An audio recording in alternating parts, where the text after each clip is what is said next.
Assalamualaikum warahmatullahi wabarakatuh. Salam sehat untuk kita semua. Semoga kita semua selalu mendapat lindungan Allah Subhanahu wa Ta'ala ya. Amin ya Robbal 'Alamin. Kesempatan kali ini Mimin akan membagikan satu cerita misteri tentang janinku pesugihanmu. Seperti apa ceritanya? Mari kita mulai.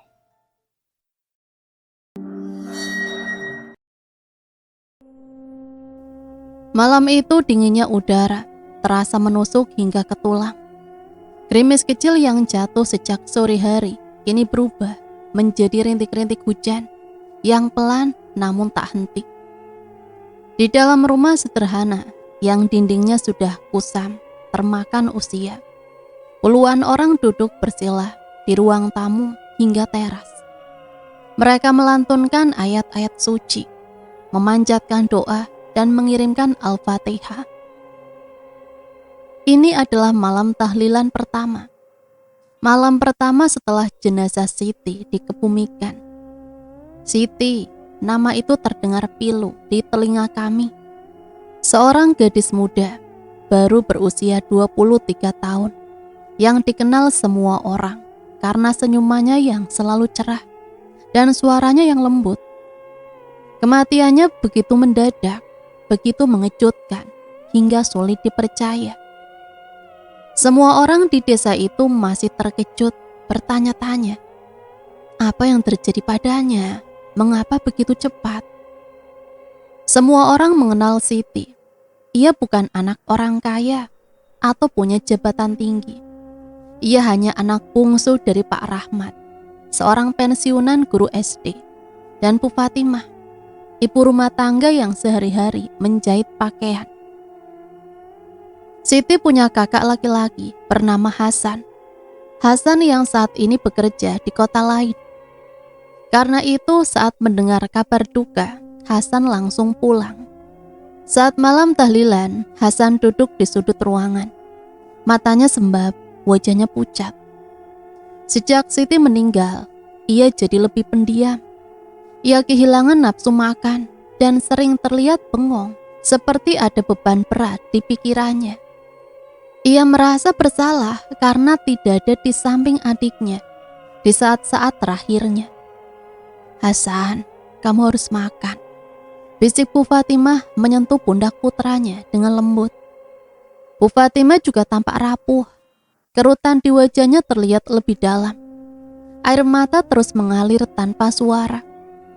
Hasan menggeleng pelan. Aku gak lapar, Bu. Jangan begitu, nak. Kamu harus kuat. Siti gak akan suka kalau lihat kamu kayak gini, kata Pak Rahmat mencoba menguatkan putranya. Meski hatinya juga hancur. Sebagai kepala keluarga, ia berusaha tegar. Setelah doa selesai, para tetangga mulai meninggalkan rumah satu persatu.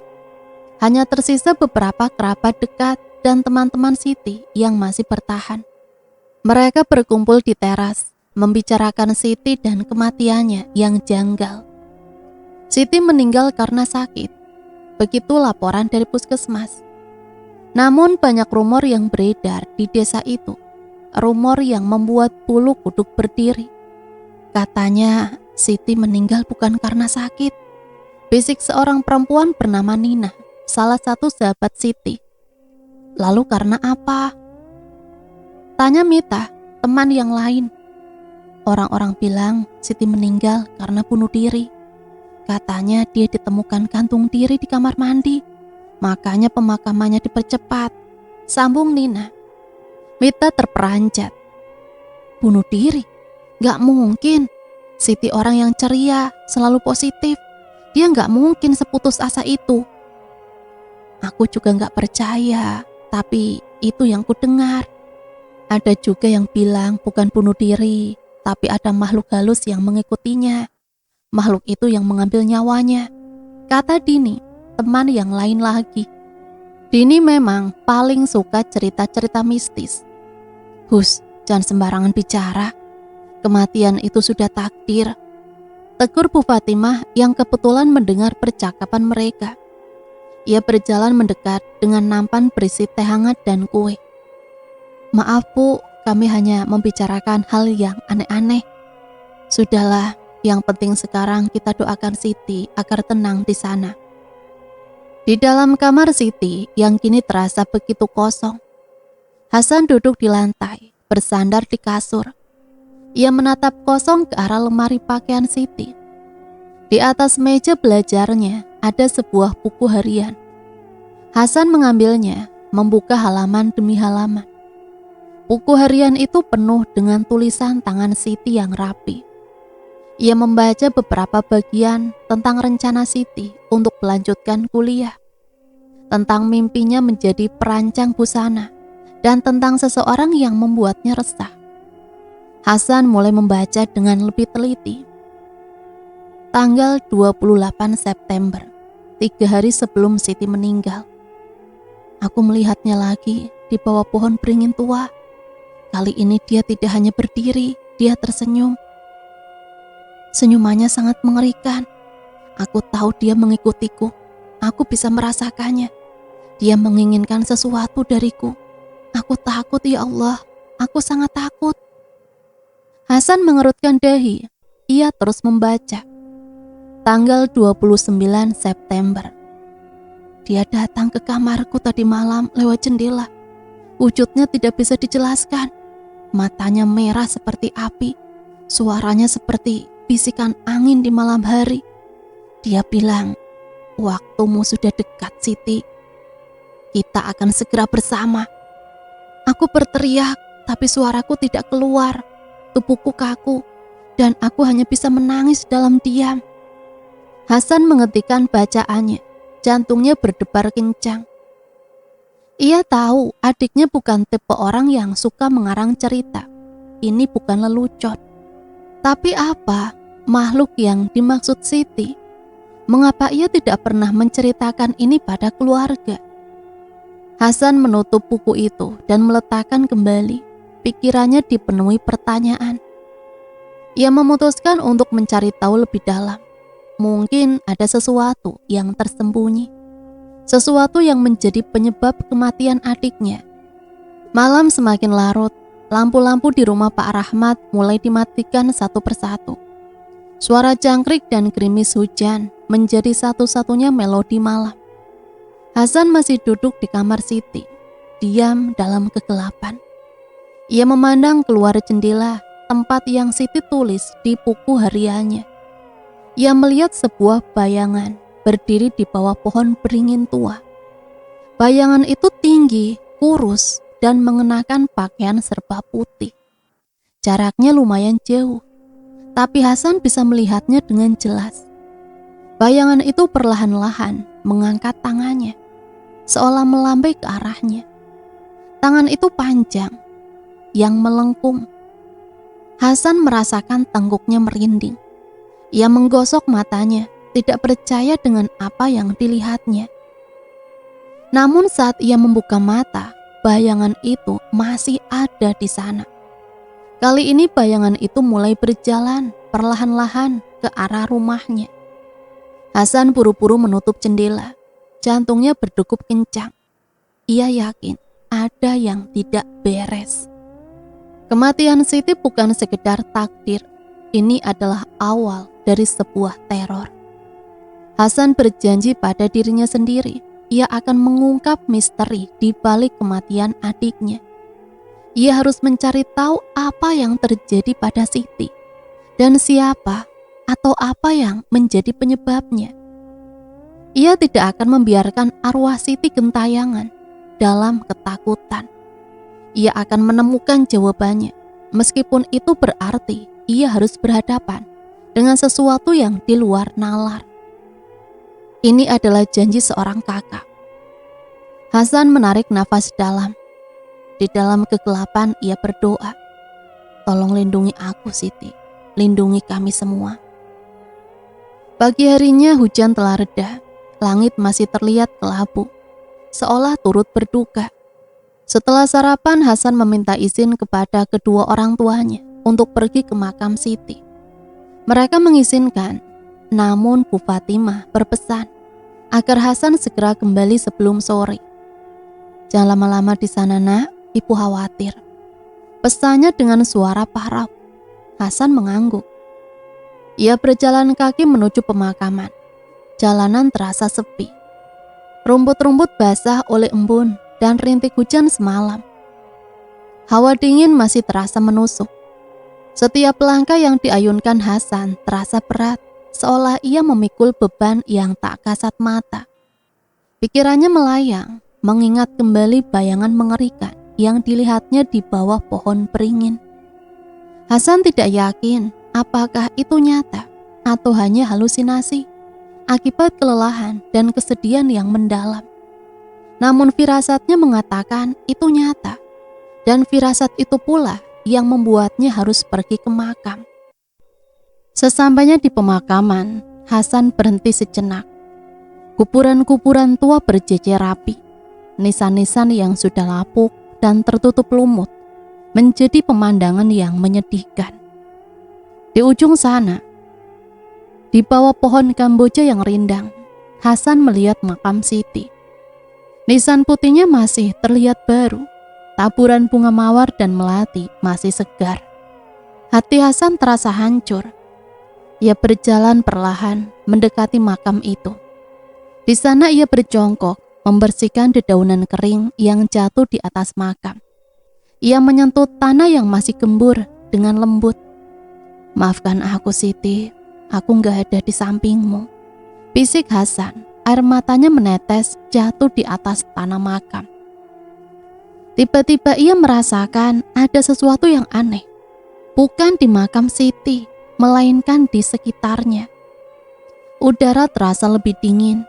Bau tanah basah bercampur dengan bau wangi bunga melati yang sangat kuat. Lebih kuat dari wangi bunga yang ia taburkan. Hasan menoleh ke kanan, ke kiri. Tidak ada siapa-siapa. Namun ia merasa diperhatikan. Ketika pandangannya kembali ke makam Siti, ia melihat sebuah jejak kaki di tanah gembur, tepat di samping makam. Itu bukan jejak kaki manusia. Bentuknya panjang, kurus, dengan 3 jari yang menumpuk di depan. Jejak itu sangat mirip dengan tangan yang dilihatnya semalam. Tangan dengan kuku-kuku hitam yang panjang. Jantung Hasan berdebar kencang. Ia merinding. Hasan mengambil ponselnya dan memotret jejak kaki itu. Ia tidak boleh menyia-nyiakan petunjuk sekecil apapun. Setelah itu ia melafalkan doa singkat, lalu memutuskan untuk pulang. Namun saat ia berbalik, sebuah bayangan melintas di belakangnya, di antara nisan-nisan. Bayangan itu sangat cepat, hampir seperti kilatan. Hasan menajamkan pandangannya, mencari tahu. Bayangan itu muncul lagi. Kini di balik nisan makam lain yang jaraknya sekitar 10 meter. Hasan melihatnya dengan jelas. Wujudnya tinggi, kurus, dan mengenakan pakaian serba putih. Kaki-kakinya tidak menyentuh tanah. Tubuhnya melayang. Kepalanya tertunduk dan rambut panjang hitamnya menutupi sebagian wajahnya. Hasan merasa nafasnya tertahan. Bayangan itu menoleh ke arahnya, pelan-pelan. Sebuah senyuman mengerikan terukir di wajahnya. Mata bayangan itu merah menyala, seperti yang Siti tulis di buku hariannya. Tidak mungkin, gumam Hasan. Bayangan itu mengangkat tangannya, melambaikan ke arahnya. Kali ini bukan lambaian perpisahan, melainkan lambaian untuk mengajaknya mendekat. Hasan terdiam di tempat. Kakinya terasa kaku. Ia ingin berlari, namun tubuhnya tidak bisa bergerak. Bayangan itu mulai bergerak perlahan, melayang di atas makam semakin mendekat. Setiap gerakan yang dilakukan makhluk itu terasa seperti angin dingin yang menyapu kulit Hasan. Hasan memejamkan mata, memaksakan dirinya untuk melafalkan ayat kursi dalam hati. Sekuat tenaga ia mencoba melawan rasa takut yang melumpuhkannya. "Ya Allah, lindungi aku ya Allah," bisiknya. Saat ia membuka mata, makhluk itu sudah berada di depannya dengan jarak beberapa langkah. Wajahnya yang ditutupi rambut kini terlihat jelas. Itu bukan wajah Siti, melainkan wajah yang mengerikan. Kulitnya pucat, retak-retak, dan senyumnya sangat lebar, memperlihatkan deretan gigi yang runcing dan hitam. Makhluk itu mengeluarkan suara, bisikan yang pelan namun menusuk. Kau sudah dekat, waktunya telah tiba. Hasan tersentak. Itu adalah kalimat yang Siti tulis di buku hariannya. Ia akhirnya mengerti, makhluk itulah yang membunuh adiknya. Makhluk itu entah mengapa sekarang mengincarnya. Tiba-tiba dari arah belakangnya, sebuah suara terdengar nyaring. Hasan, pulang. Itu suara Bu Fatimah. Hasan menoleh, ibunya berdiri di pintu gerbang pemakaman. Raut wajahnya panik. Saat Hasan kembali menoleh ke depan, makhluk itu sudah menghilang. Yang tersisa hanyalah hembusan angin dingin dan bau bunga melati yang memudar. Hasan berlari menghampiri ibunya. Ibu, kenapa kesini? Ibu khawatir. Perasaan ibu tidak enak. Jawab Bu Fatimah. Ayo kita pulang sekarang juga. Hasan mengangguk. Ia tidak menceritakan apa yang barusan ia lihat pada ibunya. Bagaimana mungkin ia menjelaskannya? Ibunya pasti berpikir ia sudah gila. Sepanjang perjalanan pulang, Hasan terus berpikir, makhluk itu makhluk apa? Mengapa makhluk itu mengikuti Siti dan sekarang diriku? Ada satu hal yang Hasan yakini, makhluk itu adalah penyebab kematian Siti, bukan bunuh diri atau penyakit. Namun ia tidak tahu apa tujuan makhluk itu. Sesamanya di rumah, Hasan langsung pergi ke kamarnya. Ia membuka buku harian Siti lagi. Ia harus mencari petunjuk lain. Ia membaca kembali tulisan terakhir Siti. Dia bilang, kau sudah dekat, waktunya telah tiba. Kata-kata itu terus berputar di kepalanya. Aku tidak tahu apa yang dia maksud. Dia juga bilang dia akan menunggu di tempat kita. Tempat kita? Tempat apa itu? Aku tidak pernah punya rahasia dengan siapapun, apalagi makhluk itu. Apa dia salah orang? Hasan mengernyitkan dahi. Tempat kita, apa maksudnya? Hasan mencoba mengingat-ingat. Ia dan Siti tidak pernah memiliki tempat rahasia yang khusus. Mereka hanya anak-anak kampung biasa. Tiba-tiba mata Hasan tertuju pada sebuah foto yang terpajang di meja. Foto itu diambil saat mereka berdua masih kecil. Di dalam foto itu Hasan dan Siti berdiri di depan sebuah sumur tua di belakang rumah. Sumur itu sudah lama tidak digunakan. Airnya kering dan ditutupi kayu-kayu lapuk. Hasan ingat sumur itu sering menjadi tempat mereka bermain saat kecil. Apakah itu yang dimaksud Siti? Tempat kita? Tenggorokan Hasan terasa tercekat. Ia teringat kembali pada malam kematian Siti. Saat itu ia sedang bekerja di kota lain. Namun Bu Fatimah sempat bercerita bahwa sebelum Siti ditemukan meninggal, ia sempat mendengar suara Siti berteriak dari arah belakang rumah. Teriakan itu sangat ketakutan. Hasan bangkit dari tidurnya. Ia harus ke sumur itu. Ia harus mencari tahu. Ia melangkah keluar dari kamar menuju halaman belakang rumah. Jantungnya berdebar tak karuan. Pintu belakang rumah terbuka, udara dingin menusuknya. Di kegelapan yang mulai menyelimuti senja, ia melihat sumur tua itu. Kayu-kayu penutupnya terlihat sudah bergeser sedikit, seolah ada yang baru saja membukanya. Hasan menelan ludah. Ia melangkah maju mendekati sumur. Tercium bau apek dan anyir yang sangat menusuk hidung. Bau yang tidak biasa. Dengan keberanian yang ia kumpulkan, Hasan mengangkat senter ponselnya dan mengarahkannya ke dalam sumur. Apa yang ia lihat membuat darahnya berdesir. Di dasar sumur, di antara tumpukan daun kering dan kotoran, ada sebuah benda tergeletak. Sebuah boneka kain lusuh yang usianya mungkin sudah puluhan tahun. Boneka itu mengenakan gaun putih yang compang-camping dan wajahnya hanya berupa lubang kosong yang hitam. Mata Hasan melebar. Ia merasakan hawa dingin yang amat sangat. Seolah-olah ada sesuatu yang mengawasinya dari dalam kegelapan sumur itu. Suara bisikan kembali terdengar pelan, namun sangat dekat di telinganya. Kau sudah menemukannya, sekarang giliranmu. Hasan menjatuhkan ponselnya. Cahaya senter yang berkedip-kedip di dasar sumur seolah menari bersama bayangan boneka itu. Tubuhnya kaku, ia tidak bisa bergerak. Ia hanya bisa berdiri menatap ke dalam sumur, merasakan kehadiran makhluk itu yang kini sudah berada di belakangnya.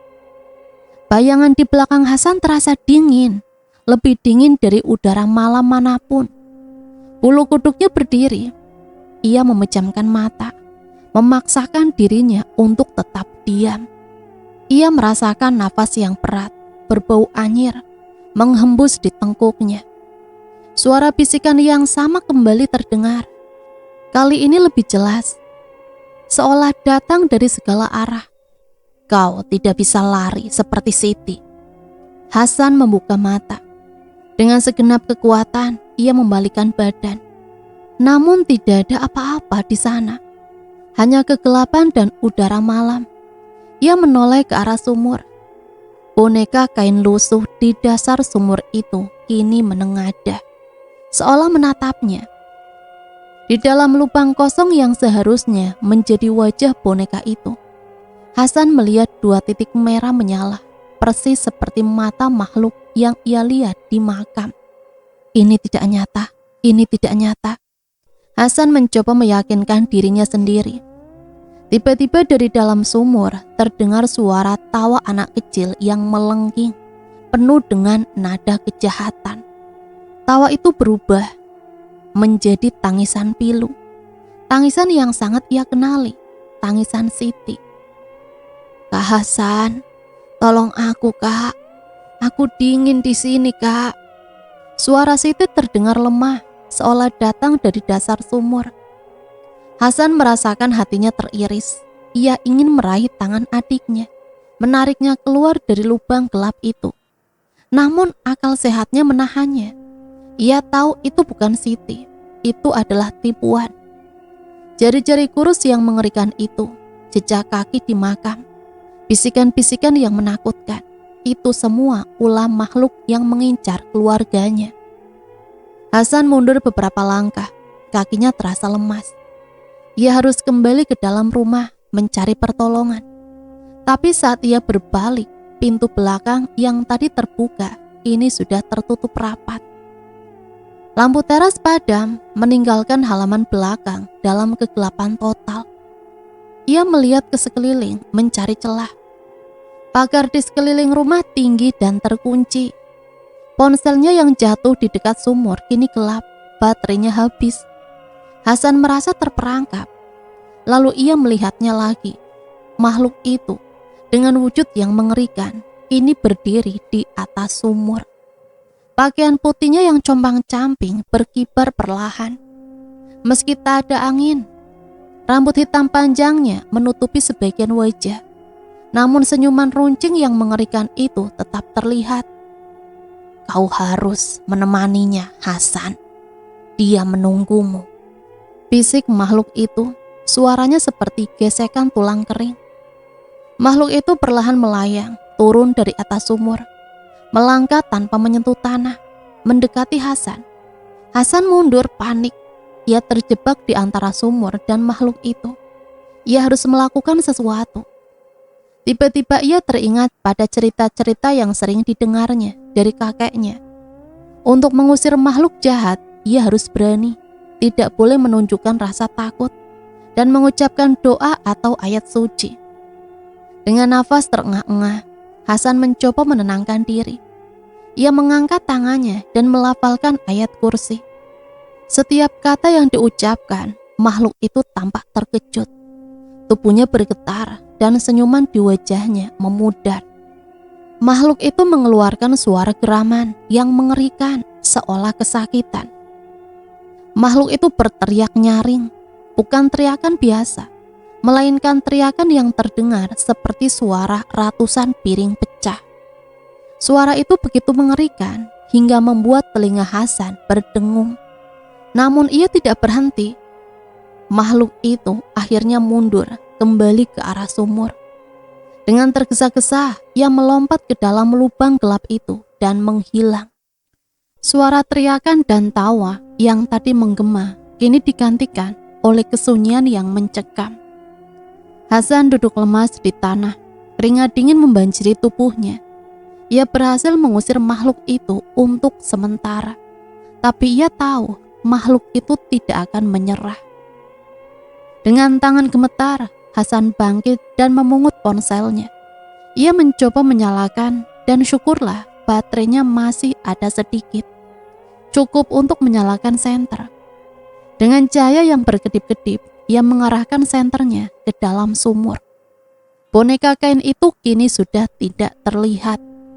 Namun di tempat boneka itu tadi tergeletak, kini ada sebuah kotak kayu kecil.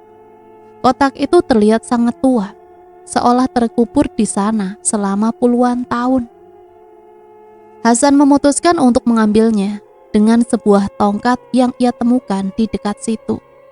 Ia mencoba meraih kotak itu. Setelah beberapa kali percobaan, akhirnya kotak itu berhasil ditarik ke atas. Ia mengamati kotak itu. Permukaannya berukir simbol-simbol aneh yang ia tidak kenali. Di atasnya ada ukiran nama Siti. Namun itu ditulis dengan huruf Arab yang sudah pudar. Hasan mengernyitkan dahi. Ini pasti bukan Siti adikku. Nama ini mungkin milik orang lain. Seorang wanita yang hidup di masa lalu. Dengan hati-hati ia membuka kotak itu. Di dalamnya ada sebuah foto lusuh berwarna hitam putih. Foto itu menunjukkan seorang gadis muda yang mengenakan pakaian tradisional, berdiri di samping sumur ini. Gadis itu memiliki senyum yang cerah, mirip Siti. Di bagian bawah foto, tulisan tangan yang pudar berbunyi, Siti. Di bawah foto itu ada sebuah gulungan kertas yang diikat dengan benang merah. Hasan membukanya. Ini adalah tulisan tangan dalam bahasa Jawa kuno. Hasan tidak bisa membacanya, namun di bawahnya ada tulisan modern yang tampaknya adalah terjemahan. Isi gulungan kertas itu adalah sebuah kisah yang mengerikan. Kisah tentang seorang gadis muda bernama Siti yang hidup pada tahun 1970. Siti adalah seorang penari yang terkenal di desa itu. Ia dicintai banyak orang. Namun dia diam-diam mempraktekkan ilmu hitam. Ia bersekutu dengan makhluk jahat, memberi makan roh itu dengan persembahan darah dan tumbal. Imbalannya, ia meminta kecantikan dan pesona yang abadi. Namun suatu hari, Siti tidak bisa lagi memberikan tumbal. Makhluk itu murka. Ia mulai meneror Siti, memakan energinya perlahan-lahan. Siti yang ketakutan mencoba bersembunyi dan berusaha melepaskan diri dari perjanjiannya. Namun terlambat, makhluk itu akhirnya mengambil nyawanya. Sebelum meninggal, Siti menulis pesan ini, meminta siapapun yang menemukannya untuk mengubur boneka miliknya. Boneka yang ia gunakan untuk bersekutu dengan makhluk di tempat yang jauh. Ia berharap dengan begitu, makhluk itu tidak akan bisa lagi menemukan wadahnya dan berhenti meneror. Namun ia meninggal sebelum sempat melakukannya. Boneka itu akhirnya jatuh ke dalam sumur dan terkunci di sana. Hasan membaca terjemahan itu dengan nafas terengah. Ia akhirnya mengerti bukan adiknya yang menjadi target awal, melainkan boneka itu. Wadah yang digunakan oleh Siti di masa lalu. Boneka itu kini terikat pada makhluk yang haus tumbal. Dan entah mengapa boneka itu ditemukan oleh Siti, adiknya. Mungkin saat ia bermain di dekat sumur, boneka itu mengikat dirinya pada Siti. Dan roh jahat itu mengikutinya, menuntut tumbal. Hasan melihat kotak kayu di tangannya. Di bagian bawahnya ada tulisan lagi yang tersembunyi. Terjemahan dari bahasa Jawa kuno. Makhluk ini tidak akan berhenti sampai ia menemukan tumbal baru. Ia akan menempel pada orang yang paling dekat dengan korban terakhir. Selama boneka ini tidak dikubur jauh di tanah suci, ia akan terus datang. Hasan menelan ludah. Ia memandang ke arah sumur. Ia tahu apa yang harus ia lakukan. Ia harus mengubur boneka itu jauh dari tempat ini. Ia harus melakukannya sebelum makhluk itu kembali. Dan ia harus melakukannya sendirian. Karena ia tidak ingin melibatkan orang tuanya dalam bahaya ini. Ia melihat ke arah pintu belakang yang masih tertutup rapat. Ada sesuatu yang menunggu di balik pintu itu. Hasan tahu ia tidak bisa melarikan diri. Ia harus menghadapi makhluk itu. Ia harus mengubur boneka itu. Jika tidak, ia akan menjadi tumbal berikutnya. Dan siklus mengerikan ini akan terus berlanjut. Hasan berdiri mematung di halaman belakang. Kotak kayu berisi foto dan gulungan kertas itu masih ada di tangannya. Ia menatap pintu belakang rumah yang tertutup, merasakan aura dingin yang menusuk dari baliknya. Ia tahu makhluk itu sedang menunggunya di dalam, namun ia tidak bisa tinggal di luar selamanya. Malam semakin larut dan ia harus segera bertindak. Ia mengambil nafas dalam-dalam, mencoba mengumpulkan sisa-sisa keberaniannya. Ia harus mengambil boneka itu dari dasar sumur, lalu menguburnya jauh dari sini. Itu satu-satunya cara untuk mengakhiri teror ini. Dengan senter di ponselnya yang cahayanya kini mulai redup, Hasan kembali mendekati sumur. Ia mengintip ke dalam. Di dasar sumur, di tempat kotak kayu tadi tergeletak, kini ada boneka kain itu lagi. Wajahnya yang kosong seolah menertawakan ketakutannya. Hasan memungut sebuah tali yang tergeletak tak jauh dari situ. Sisa dari pekerjaan ayahnya. Ia mengikatkan tali itu pada tongkat yang tadi ia gunakan. Perlahan ia mengulurkan tongkatnya ke dalam sumur, mencoba mengaitkan boneka itu. Tangannya gemetar, tapi ia memaksakan dirinya. Suara bisikan kembali terdengar pelan, seperti angin yang menyelinap dari balik pintu rumah. Jangan ambil dia milikku. Hasan mengabaikannya. Setelah beberapa kali percobaan, ia berhasil mengaitkan boneka itu dan menariknya ke atas. Boneka itu terasa sangat berat, seolah terisi dengan sesuatu yang padat dan tajam. Saat boneka itu berhasil ia angkat, bau anyir yang kuat langsung menusuk hidungnya.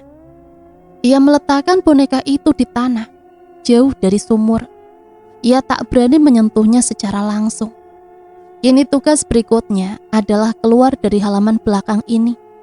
Hasan berbalik menghadap pintu dengan tangan gemetar.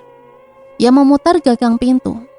Gagang itu tidak bergerak, terkunci, panik. Ia menggedor-gedor pintu, memanggil-manggil orang tuanya.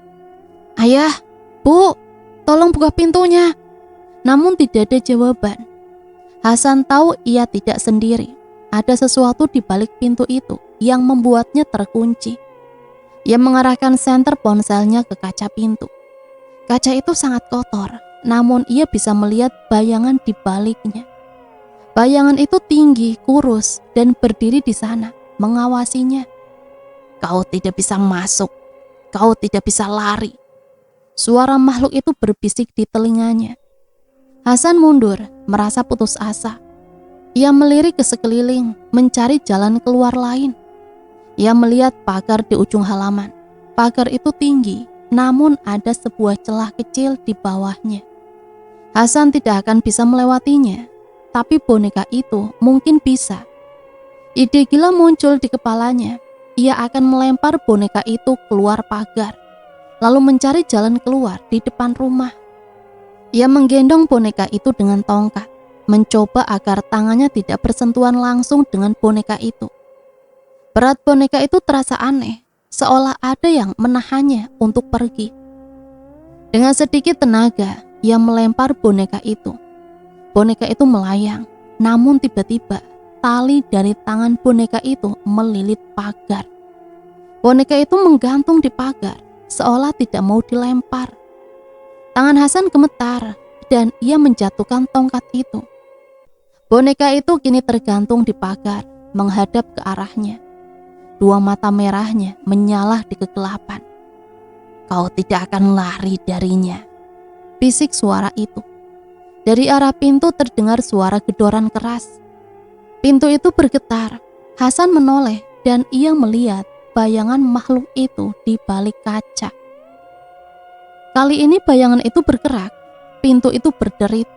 Gagang pintunya berputar dengan sendirinya, seolah ada yang mencoba membukanya dari dalam. Hasan panik. Ia berbalik kembali ke arah boneka itu. Ia harus segera membawanya pergi. Tanpa ragu ia meraih boneka itu dengan tangannya. Boneka itu terasa sangat dingin, dingin seperti es. Begitu ia menyentuhnya, sensasi aneh menjalar di seluruh tubuhnya. Sebuah ingatan aneh muncul di kepalanya. Ia melihat Siti adiknya duduk sendirian di depan sumur tua, memandangi boneka itu. Lalu ia melihat senyum Siti berubah menjadi senyum yang mengerikan. Mata Siti berubah menjadi merah dan suara tawa melengking terdengar. Itu bukan Siti, itu makhluk lain.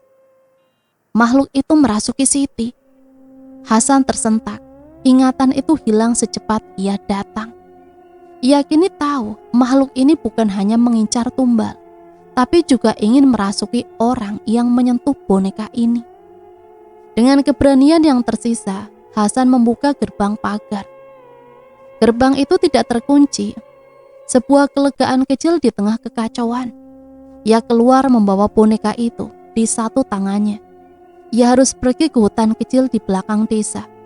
Di sanalah tempat yang paling jauh dan sepi untuk mengubur boneka ini.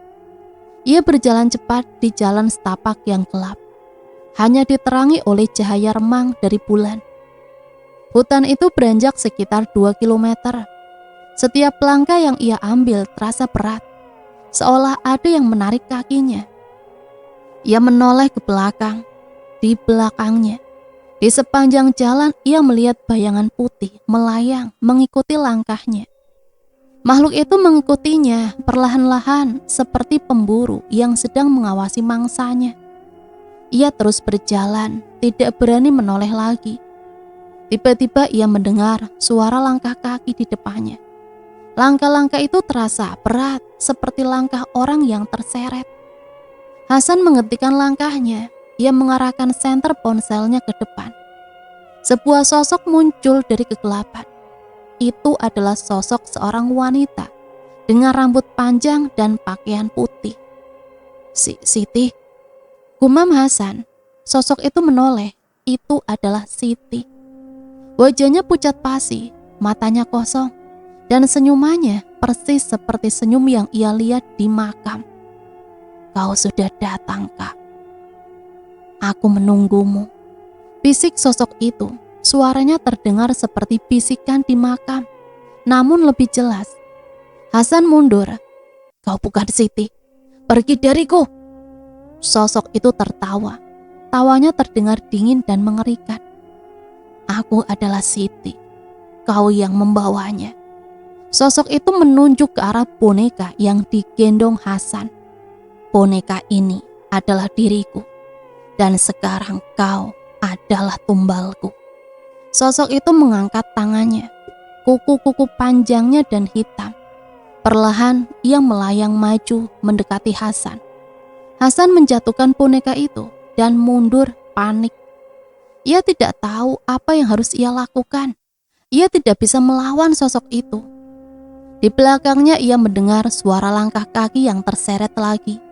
Ia menoleh, ada satu sosok lagi yang datang. Itu adalah sosok ayahnya, Pak Rahmat. Ia berjalan lambat dengan wajah pucat dan mata kosong. Ayah, panggil Hasan.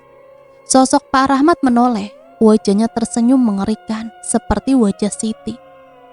Kami menunggumu, Nak. Hasan terjebak di antara kedua sosok itu.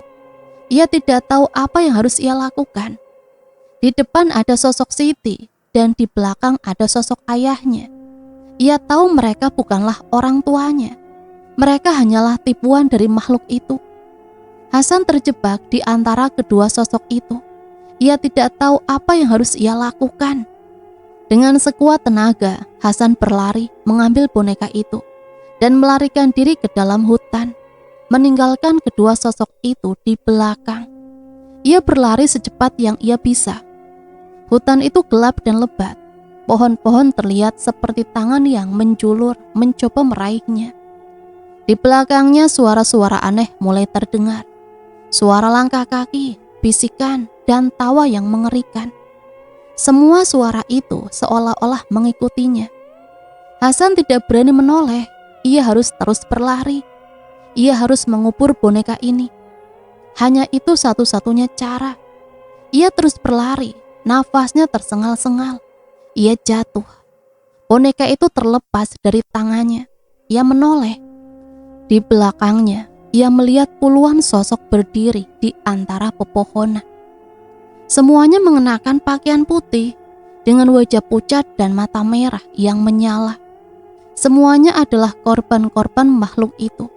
Dan mereka semua menatap Hasan, seolah mengundangnya untuk bergabung dengan mereka. Hasan tahu, ia sudah tidak punya jalan keluar. Makhluk itu telah mengurungnya di dalam hutan ini. Hasan bangkit berdiri, tubuhnya gemetar. Ia dikepung oleh puluhan bayangan putih yang melayang di antara pohon-pohon. Masing-masing bayangan itu memiliki wajah pucat dengan mata merah menyala, persis seperti makhluk yang ia lihat di makam. Mereka tidak bersuara, hanya menatapnya dengan pandangan kosong dan menakutkan, seolah menunggu perintah. Di antara mereka Hasan melihat bayangan Siti dan ayahnya, Pak Rahmat.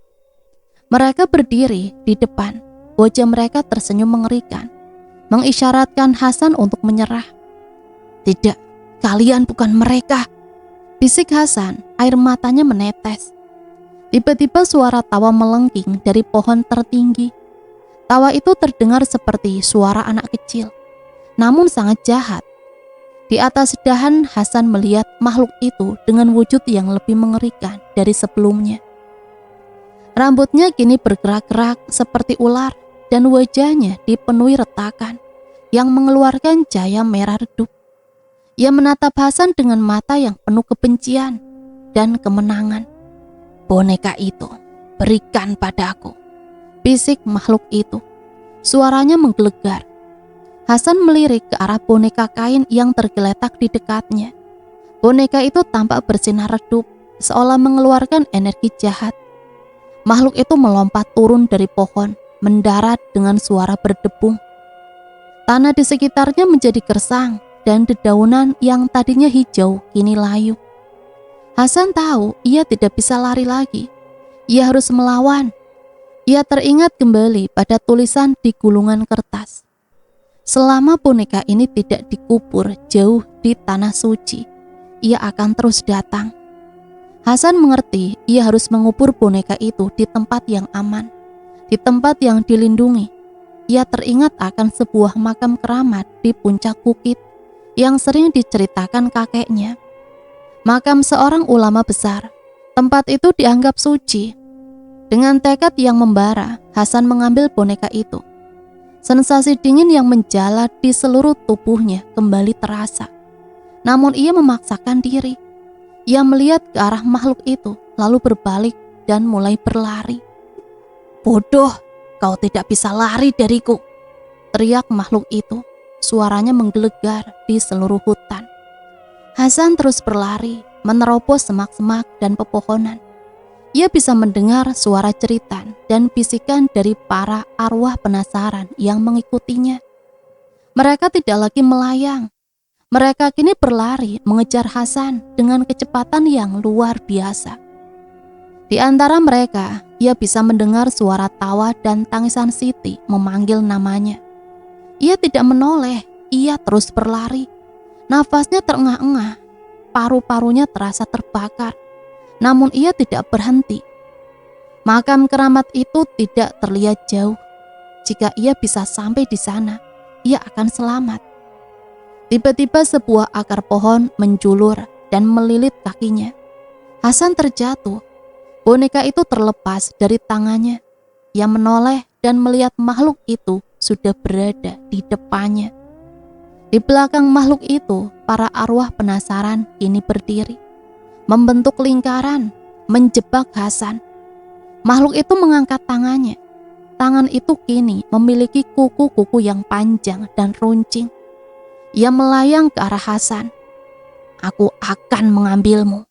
Kau akan menjadi tumbal baruku," bisik makhluk itu. Hasan memejamkan mata, memeluk lututnya, menunggu takdir. Namun ia tidak merasakan apa-apa. Ia mendengar suara bisikan, bisikan lain. Kali ini bukan bisikan jahat, melainkan bisikan yang hangat, bisikan doa yang menenangkan. Hasan membuka mata. Di antara makhluk itu dan dirinya berdiri seorang wanita tua. Wanita itu mengenakan pakaian putih bersih dan selendang di kepalanya. Wajahnya terlihat damai dan matanya memancarkan cahaya yang hangat.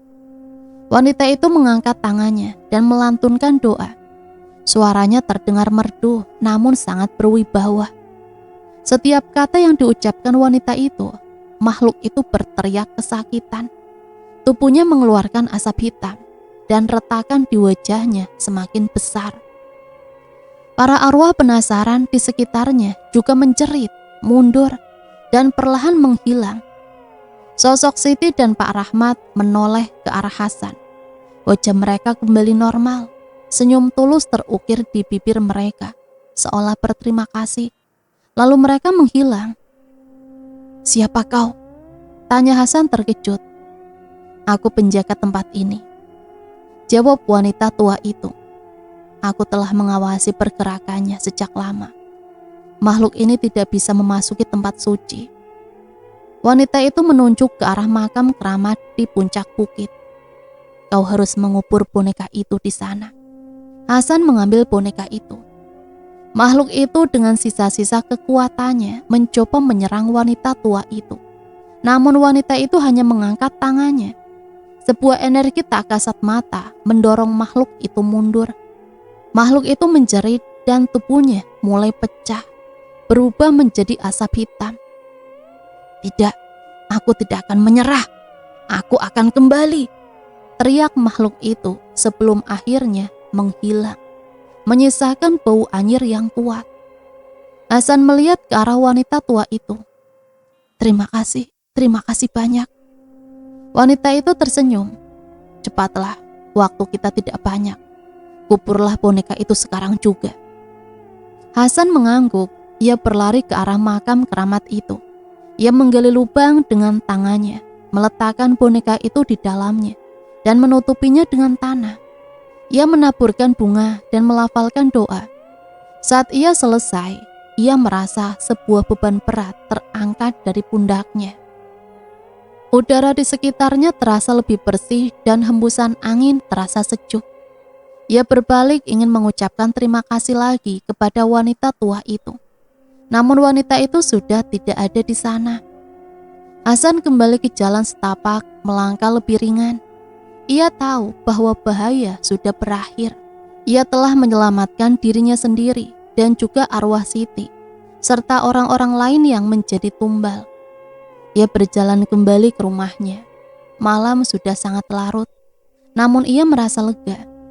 Ia kini mengerti makhluk itu adalah roh jahat yang mencari wadah, dan boneka itu adalah wadah yang sempurna.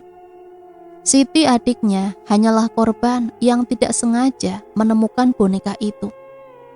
Sesampainya di rumah, pintu belakang sudah terbuka. Lampu-lampu sudah menyala. Bu Fatimah dan Pak Rahmat berdiri di depan pintu.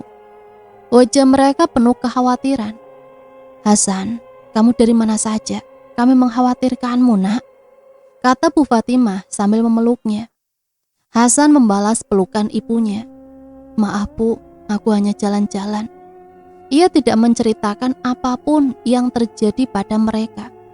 Ia tahu mereka tidak akan percaya, dan ia tidak ingin membuat mereka takut. Biarlah ini menjadi rahasia antara dirinya dan Siti. Dan ia sudah menduga Pak Rahmat yang ditemuinya bersama arwah Siti itu bukan ayahnya, melainkan jelmaan makhluk lain. Malam itu ia tidur nyenyak, tidak ada lagi bisikan jahat, tidak ada lagi bayangan di bawah pohon beringin, dan tidak ada lagi tangisan pilu Siti. Namun sebelum tidur, Hasan menoleh ke meja di kamarnya. Buku harian Siti. Sebuah senyum tulus terukir di wajah Hasan. Ia tahu arwah adiknya kini sudah tenang. Esok harinya Hasan terbangun. Dunia terasa lebih cerah. Ia melihat keluar jendela. Pohon beringin tua di depan rumahnya kini terasa lebih damai. Burung-burung berkicau dan matahari bersinar cerah. Kehidupan kembali normal. Beberapa hari kemudian, Hasan mengumpulkan barang-barang Siti. Ia menemukan sebuah boneka yang lain. Boneka yang sangat mirip dengan yang ia kubur. Ia merasa aneh. Mengapa ada dua boneka? Ia mengambil boneka itu dan membawanya ke makam keramat. Di sana ia kembali menggali lubang dan mengubur boneka itu di samping boneka yang pertama. Sekarang tidak ada lagi yang bisa mengganggu kalian, bisik Hasan. Ia memandang ke arah makam Siti dari kejauhan. Sebuah senyuman terukir di bibir Hasan. Ia tahu ia telah melakukan hal yang benar. Ia telah mengakhiri kutukan itu. 1 minggu berlalu, kehidupan kembali normal. Seolah tidak ada teror yang pernah terjadi. Hasan kembali menjalani hari-harinya, bekerja membantu ayahnya. Senyumnya kembali merekah dan tawa canda mulai terdengar lagi di rumah itu. Namun di dalam hatinya, Hasan tahu bahwa ia tidak akan pernah bisa melupakan apa yang telah ia alami. Ia menjaga rahasia itu rapat-rapat, tidak ingin orang tuanya tahu tentang kengerian yang hampir merenggut nyawanya. Setiap pagi sebelum pergi bekerja, ia menyempatkan diri untuk mengunjungi makam Siti. Ia duduk di sana, melafalkan doa. Ia merasa kedamaian yang mendalam. Ia tahu adiknya sudah tenang. Terkadang ia juga mampir ke makam keramat di puncak bukit, memastikan bahwa dua boneka itu terkubur dengan aman. Suatu sore saat Hasan sedang duduk di teras, Pak Rahmat menghampirinya. "Nak, kamu sudah terlihat lebih baik," kata Pak Rahmat dengan senyum tulus. "Sejak kepergian Siti kamu banyak berubah, tapi sekarang kamu sudah kembali seperti Hasan yang dulu." "Iya ya, mungkin ini sudah takdir, kita harus ikhlas." "Ayah juga berpikir begitu, Nak," balas Pak Rahmat, matanya menerawang. "Tapi ada satu hal yang membuat ayah bingung." "Apa itu ya?" "Ini soal kematian Siti. Ayah tidak pernah cerita padamu karena ayah tidak ingin kamu terbebani. Tapi ada satu hal yang janggal. Malam Siti meninggal, ayah sempat melihat. Ia terlihat aneh, matanya kosong dan ia tersenyum. Senyum yang bukan seperti Siti." Hasan menahan nafas. Apa maksudnya ayah?" Ayah melihatnya dari dalam rumah. Ia sedang berada di halaman belakang di dekat sumur. Ia memegang sebuah boneka kain lusuh, boneka yang sangat tua. Ia terlihat berbicara dengan boneka itu, dan tiba-tiba ia berteriak. Cerita itu sangat mengerikan. Setelah itu, ayah melihatnya jatuh, lalu menghilang. Menghilang? Hasan bingung. "Iya, dia tidak ada di sana. Kami mencarinya kemana-mana, tapi tidak ketemu.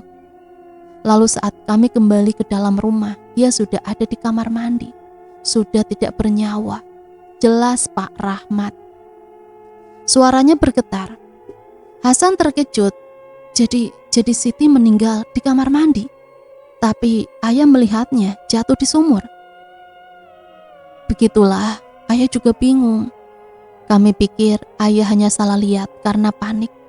Tapi sekarang ayah baru sadar. Ayah tahu ini bukan mimpi. Ada sesuatu yang tidak beres malam itu." Hasan terdiam. Ia tidak tahu harus berkata apa. Ayahnya melihat apa yang ia alami. Namun ada satu hal yang berbeda. Siti menghilang dan muncul di kamar mandi. Bagaimana ini bisa terjadi? Malam itu Hasan tidak bisa tidur. Ia memikirkan semua yang dikatakan ayahnya. Ada sesuatu yang tidak ia ketahui. Ia memutuskan untuk mencari tahu lagi. Ia mengambil buku harian Siti, membukanya ke halaman terakhir. Ia membaca lagi tulisan terakhir Siti. Dia bilang, "Waktumu sudah dekat, Siti. Kita akan segera bersama." Aku berteriak, tapi suaraku tidak keluar. Tubuhku kaku. Aku hanya bisa menangis dalam diam. Hasan membaca lagi tulisan itu, lalu matanya tertuju pada sebuah foto kecil yang terselip di halaman itu. Itu adalah foto Siti saat kecil bermain di dekat sumur tua. Di tangannya ia memegang sebuah boneka kain. Boneka yang sama persis dengan yang ia kubur. Hasan merasakan tenggorokannya tercekat. Ia teringat kembali pada kotak kayu yang ia temukan di sumur. Kotak itu bertuliskan nama Siti, dan di dalamnya ada foto seorang gadis bernama Siti. Boneka itu adalah wadah yang digunakan Siti dari masa lalu untuk bersekutu dengan makhluk jahat. Dan boneka itu kini sudah berpindah tangan ke adiknya. Hasan teringat lagi pada bisikan makhluk itu. "Kau sudah menemukannya. Sekarang giliranmu." Ia juga teringat pada ingatan aneh yang ia rasakan saat menyentuh boneka itu. Ingatan tentang Siti yang wajahnya berubah. Hasan akhirnya mengerti, makhluk itu tidak hanya mengincar tumbal. Makhluk itu mencari wadah. Makhluk itu menempel pada boneka dan siapapun yang menyentuh boneka itu akan dirasuki. Siti adiknya ditemukan meninggal di kamar mandi. Karena saat ia berteriak, ia tidak hanya ketakutan, ia juga menukar jiwanya dengan boneka itu. Ia menjadi wadah baru untuk makhluk itu. Boneka itu kini berisi arwah Siti dan makhluk itu kini merasuki adiknya. Hasan buru-buru mengambil kunci motornya dan pergi ke makam keramat. Ia harus memastikan sesuatu. Ia tiba di makam keramat. Dengan senter ponselnya, ia berjalan ke arah tempat ia mengubur dua boneka itu. Ia menggali, ia menemukan kedua boneka itu. Ia mengangkat salah satu boneka itu, dan ia merasa kosong. Tidak ada sensasi dingin yang ia rasakan sebelumnya. Ia mengangkat boneka yang satunya lagi. Ia juga merasa kosong. Keduanya hanya boneka biasa. Hasan bingung, jika kedua boneka itu kosong, lalu di mana makhluk itu? Dan di mana arwah Siti? Tiba-tiba ia mendengar suara tawa dari belakangnya. Tawa yang sangat ia kenali. Tawa yang sama seperti di kamar mandi malam itu. Tawa yang menusuk telinga. Hasan berbalik. Di sana, di depan sebuah makam yang tidak beridentitas, berdiri sebuah sosok yang tinggi, kurus, dan mengenakan pakaian serba putih. Sosok itu tidak memiliki wajah, hanya kegelapan yang menutupi wajahnya. Ia mengangkat tangannya. Di tangannya ia memegang sebuah boneka kain. Boneka yang sama persis dengan yang ada di tangan Siti saat ia masih kecil. Boneka yang selalu menjadi teman Siti. "Kau tidak mengubur yang benar," bisik suara itu. Hasan terperanjat. Jadi selama ini ada 3 boneka. 1 boneka dari Siti di masa lalu, 1 boneka yang menjadi wadah, dan 1 lagi boneka yang selalu Siti bawa saat kecil. "Ini bukan boneka, ini adalah diriku," bisik suara itu. Ini lebih dekat. Hasan mundur, merasa semua yang ia lakukan sia-sia. Ia tidak mengubur wadah yang benar. Boneka itu, boneka yang selalu menjadi teman Siti, adalah wadah yang sebenarnya. "Sekarang giliranmu," bisik suara itu. Hasan berbalik dan berlari secepat yang ia bisa. Namun ia tidak bisa lari dari takdir. Ia merasakan sebuah tangan dingin memegang pundaknya. Ia menoleh. Sosok itu sudah berada di belakangnya. Di tangan sosok itu, ia melihat bayangan wajah Siti tersenyum dengan mata merah menyala. Hasan tidak bisa berteriak, tubuhnya kaku, matanya terbelalak. Ia merasa sebuah energi dingin masuk ke dalam tubuhnya, menjalar ke seluruh sarafnya. Ia merasakan jiwanya tertarik keluar. "Kau akan menjadi tumbal baruku," bisik sosok itu, dan kegelapan menelan Hasan. Esok harinya Hasan ditemukan meninggal di makam keramat. Wajahnya pucat dan matanya terbelalak, seolah melihat sesuatu yang mengerikan.